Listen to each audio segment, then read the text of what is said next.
बिस्मिल्लाहिर्रहमानिर्रहीम अस्सलाम वालेकुम। कैसे हैं तमाम दोस्त? उम्मीद करता हूँ बिल्कुल खैरियत से होंगे। मैं मोहम्मद वकास और आपको खुशामदीद करता हूँ अपने यूट्यूब चैनल पर। आज की इस वीडियो में बात करेंगे कि अगर हमारा जो ग्रेप्स है अभी तक फूल नहीं बने, उसमें दाना अभी तक नहीं बनना और अर्ली स्टेज के ऊपर है और उसके ऊपर किसी भी किस्म की फंगस का अटैक आ जाता है, तो क्या हम लोग उसके ऊपर कोई स्प्रे कर सकते हैं या नहीं कर सकते? अगर कर सकते हैं तो हमने उसके ऊपर कौन सा स्प्रे करना है ताकि जो हमारा पौधा है वो सेव रहे, उसके फल के ऊपर भी किसी भी किस्म का कोई इफ़ेक्ट ना हो।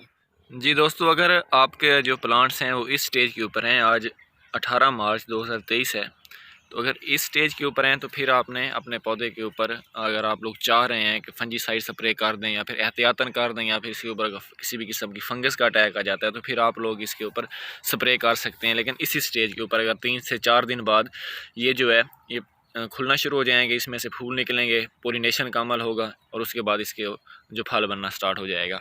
लेकिन जिस टाइम पोलिनेशन का अमल होता है उस टाइम आपने किसी भी किस्म की स्प्रे का इस्तेमाल नहीं करना। जिस टाइम इसके ऊपर पोलिनेशन स्टार्ट होगी मैं उस टाइम भी आप लोगों के साथ इसकी वीडियो शेयर कर दूंगा, तो इस टाइम आपने इसके ऊपर किसी भी किस्म की स्प्रे का इस्तेमाल नहीं करना। ये स्टेज है, आप लोग बेहतरीन स्टेज है, आप लोग इससे फंजीसाइड स्प्रे कर सकते हैं। या फिर जिस टाइम आपका ये जो पौधा है इसके ऊपर फल बन जाए, आपको पता है इसकी पोलिनेशन मुकम्मल हो चुकी है, तो फिर आप लोग किसी भी किस्म की इसके ऊपर फंगस का जो है वो आप लोग इसके ऊपर स्प्रे कर सकते हैं।